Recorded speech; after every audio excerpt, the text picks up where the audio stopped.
बिहार के कृषि मंत्री सुधाकर सिंह इन दिनों अपने बयानों की वजह से सुर्खियों में बने हुए हैं। कुछ दिन पहले ही इन्होंने कहा था कि मेरा विभाग के कर्मचारी चोर हैं, और आज किसानों की समस्या सुनने के दौरान उन्होंने कहा कि अगर मेरे विभाग के अधिकारी और कर्मचारी आपसे पैसा मांगते हैं तो उन्हें जूतों से पीटिए, उसके बाद जो होगा मैं देख लूंगा। बता दें, जिले के रामगढ़ विधानसभा क्षेत्र के विधायक कृषि मंत्री सुधाकर सिंह रविवार को भगवानपुर के कन्या मध्य विद्यालय में पहुंचे, जहां पर आयोजित सभा में उन्होंने उपस्थित लोगों को संबोधित किया।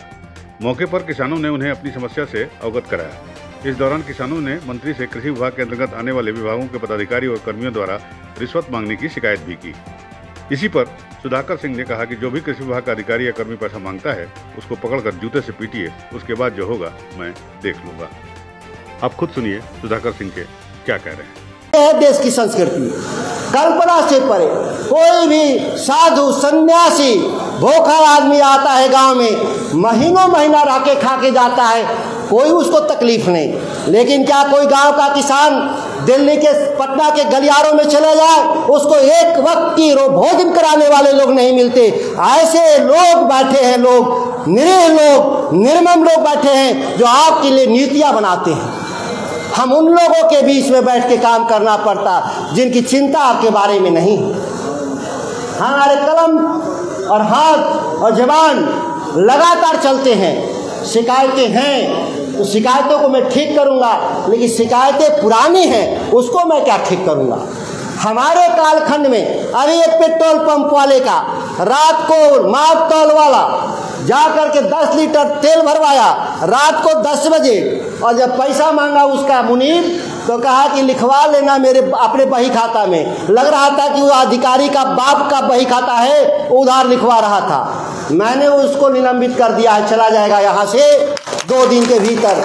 चिट्ठी आ रही होगी, घूम रहा होगा, उसको जूता से पीटिएगा। उस अधिकारी को माप तौल वाले को दिख जाए सड़क पे, कारोबारियों को बोल रहे लोगों को कि तुम तो है ही नहीं, कैसे घूम रहा है। नया अधिकारी भेजेंगे यहाँ पर, कोई इधर देखते हैं कि अच्छा अधिकारी आ जाए। तो ये हालत है हमारे विभाग का। 50-50 हज़ार वसूलता है दुकानों से, 35-35 हज़ार। ये तो मैं खुल के बोल रहा हूँ, लेकिन आप गवाही नहीं करिएगा तो कोई नहीं पकड़ाएगा। भगवानपुर वाले ने किया, मैंने एक्शन लिया, लेकिन आप गवाही नहीं करेंगे, लिख कर नहीं देंगे तो सभी बच जाएंगे। थाने में FIR कराने जाते हैं, बिना लिखे FIR होता है कहीं? तो जब वहाँ लिख के देते हैं तो यहाँ भी लिख के दीजिए ना भाई।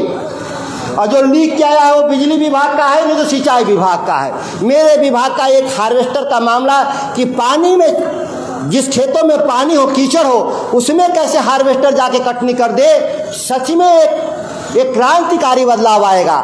ये रबड़ वाला जो चलता है, एक चेन रबड़ का, वो बता रहा था लोग कि कामयाब नहीं है, लेकिन मुकरम वाले बोल रहे हैं कामयाब है। तो मेरे साइंटिस्ट आएंगे और 1 महीना रह के कटनी करवा करके, वो देख करके, और मिट्टी हो सकता है कि मिट्टी का भी अंतर होता है। केवाल मिट्टी का अलग नेचर, बलुअट मिट्टी का अलग नेचर। तो अगर बलुअट होगा तो मशीनें पानी में भी चल जाएगी रबड़ वाली, लेकिन जब केवाल मिट्टी होगा तो उसमें वो रबड़ वाला चेन वाला नहीं चलेगा, उसमें लोहे वाला ही लगवाना पड़ेगा। तो ये हम सभी कृषि वैज्ञानिकों के सामने चुनौती है, मैंने लगाया है काम में। और कृषि विभाग, अब सब लोगों ने देखा है लंबे समय से उसकी हालत को, तो थोड़ा वक्त दीजिए इसको सुधारने का। ये इतना ही गारंटी दे रहे हैं कि आपको फर्टिलाइजर और बीज गुणवत्तापूर्ण सही समय पर मैं दिलवा दूंगा 2-3 महीना के भीतर, और बाकी चीज़ें बदलाव के लिए हम आपके लिए संघर्ष करेंगे और अंतिम दम तक संघर्ष करेंगे। जब तक हम हैं इस चेयर पर, वो आपके लिए संघर्षों में हम हमेशा साथ रहेंगे। हम कई नए कानून ला रहे हैं, रोज अखबार में पढ़ते होंगे, रोज टीवी में देखते होंगे। आपके पक्ष में दर्जनों हम कानून लाने जा रहे हैं, जिसमें बड़ा कानून है किसानों के हित में मंडी कानून, जो खत्म हो गया था, वो तो तय है। FPO पॉलिसी ला रहे हैं, अब पैक्स के जगह FPO आ गया, धीरे धीरे प्रचारित हो रहा है, उसके लिए पॉलिसी ला रहे हैं। कृषि निर्यात प्रोत्साहन हम कानून ला रहे हैं। हम बाजार समितियों को, इंफ्रास्ट्रक्चर को हम किस तरीके से उसको हम व्यवसायिक तरीके से इस्तेमाल करेंगे, उसके लिए कानून ला रहे हैं। हम कई ऐसे कानून को लाने जा रहे हैं जो पिछले कई वर्षों से जरूरत था लोगों को। और सबसे बड़ी बात कि हम एग्रो एंटरप्रेन्योर, कृषि क्षेत्र में व्यवसाय करने वाले जो नई पीढ़ी के लड़के हैं जो चाहते हैं काम करना, वो हमारे विभाग से जुड़कर काम करें, रोजगार भी पैदा होगा और गांव घर के अपने माँ पिता का भी आप सेवा करेंगे। ऐसा भी मेरे पास मॉडल है, आप संपर्क करिएगा, हम आपको सहयोग करेंगे। हम इन्हीं चंद शब्दों के साथ अपनी वाणी को विराम देते हैं। जय हिंद, जय राष्ट्रीय जनता दल। तो सुना आपने बिहार सरकार के कृषि मंत्री सुधाकर सिंह ने किस तरीके का बयान दिया, और इस बयान पर बीजेपी के प्रवक्ता संजय टाइगर ने बिहार सरकार और कृषि मंत्री को प्रतिक्रिया देते हुए कड़े शब्दों में कहा कि ये राजद की चाल है। वो जल्द से जल्द मुख्यमंत्री को हटाकर अपना मुख्यमंत्री रखना चाहते हैं, इसीलिए लगातार अपने ही सरकार पे वो सवालिया निशान बना रहे हैं, सवालिया निशान उठा रहे हैं। आइए सुनते हैं क्या कुछ कह रहे हैं बीजेपी प्रवक्ता संजय टाइगर। पहले भी सुधाकर जी ने क्या कहा था, सारे अधिकारी चोर हैं, मैं चोरों का सरदार हूँ, हमारे ऊपर भी सरदार हैं। और जनता को कहा था कि आप सड़क पर उतरिए, लोग कान में तेल डालकर सोएं। तो अपनी सरकार के खिलाफ, मुख्यमंत्री के खिलाफ राज्य की जनता को उस्काना, मैं समझता हूँ कि संसदीय इतिहास में पहली घटना रही होगी। फिर कल का बयान जिसकी आप चर्चा कर रहे हैं, तो यूँ ही नहीं हो रहा है। क्यों नहीं राष्ट्रीय जनता दल कार्रवाई कर रहा है, या स्वयं मुख्यमंत्री को अधिकार है उनको मंत्रिमंडल से बाहर करने का? तो मुख्यमंत्री तो बेबस और लाचार है, मुख रह गए हैं, नहीं हैं, मुखौटा रह गए हैं।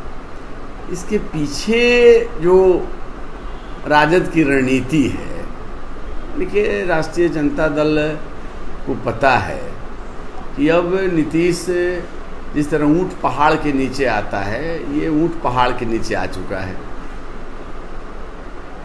एनडीए से नाता टूट चुका है और अब उनको दिल्ली का रास्ता दिखा करके ऐसी परिस्थिति पैदा करना कि नीतीश कुर्सी छोड़ दे।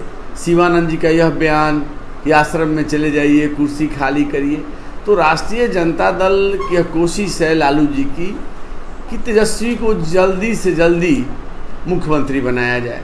वो बहुमत के बहुत करीब हैं, जिस दिन चाहेंगे बहुमत आंकड़ा पूरा हो जाएगा। और नीतीश के छोड़ने का इंतजार करने के मूड में नहीं है आरजेडी। तो आरजेडी की मंशा बिल्कुल साफ है कि जितना जल्दी हो सके तेजस्वी की ताजपोशी हो। बहुमत के बहुत करीब हैं, सबसे बड़े दल हैं, जिस दिन चाहे बहुमत का जुगाड़ भी हो जाएगा, सारी परिस्थितियां उनके अनुकूल है। तो बहुत दिन तक नीतीश को झेलने के मूड में राष्ट्रीय जनता दल नहीं है। और इसी रणनीति के तहत उनको चने के झाड़ पर चढ़ा दिया कि आप प्रधानमंत्री के रेस में जाइए। उसी हिसाब से काम हो रहा था। अन्यथा आप ये समझ लीजिए कि या तो राष्ट्रीय जनता दल पर नीतीश जी दबाव बनाते कि आप कार्रवाई करिए, या स्वयं नीतीश जी उनको मंत्रिमंडल से बाहर का रास्ता दिखा देते। तो नीतीश जी तो बेबस हैं, लालू जी बेबस नहीं है। और अगर लालू जी की मर्जी नहीं होती तो सुधाकर सिंह ऐसी हिम्मत नहीं जुटाते कि बार बार सरकार को घेरते और बार बार ऐसी बयानबाजी करते। कहीं ऐसा तो नहीं लग रहा कि सुधाकर सिंह अपनी सरकार पर नहीं, एनडीए सरकार पर निशाना साध रहे हैं? क्योंकि जो अधिकारी हैं वो आप लोग के पहले की सरकार की हैं, क्योंकि इनको तो मंत्री बने में एक ही महीना हुआ है। तो कहीं निशाना सीधा एनडीए सरकार पर तो नहीं? देखिए, निशाना तो बिल्कुल साफ है। मैं चोरों का सरदार हूँ और मेरे ऊपर भी सरदार है, तो क्या बीजेपी के लोग उनके सरदार हैं? और कैबिनेट में फिर नीतीश जी ने क्यों पूछा कि भाई क्यों ना आप कैबिनेट छोड़ करके भाग गए मंत्री?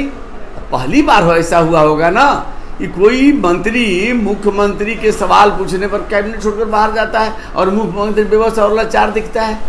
तो मुख्यमंत्री की बेबसी और लाचारी है और सह है राष्ट्रीय जनता दल का, लालू यादव का, सब रणनीति का हिस्सा है। सुधाकर सिंह उतने नासमझ नहीं हैं जो इस तरह की बयानबाजी बार बार कर रहे हैं। तो सुना आपने पहले कृषि मंत्री सुधाकर सिंह को, और उसके बाद उनके बयानों पर जो प्रतिक्रिया बीजेपी के प्रवक्ता ने दी।